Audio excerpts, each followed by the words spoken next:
hora nangi wakalda langtanai jamlabi nangi atung ngawalai phong do palumda chana yaba hablare hulta moi nunda hong do palumda mineng na famdai ikai bu namba wari kayani koina paibi chekla kau lam na bagani singbi na tu kari gumba thaja bamang na nong si bada pau dam bi na tu nang ngai jaram ge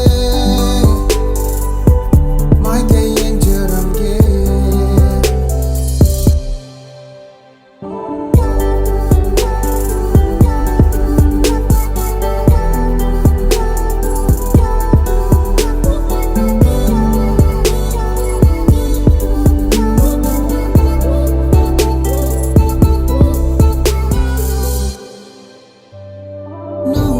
kanjaba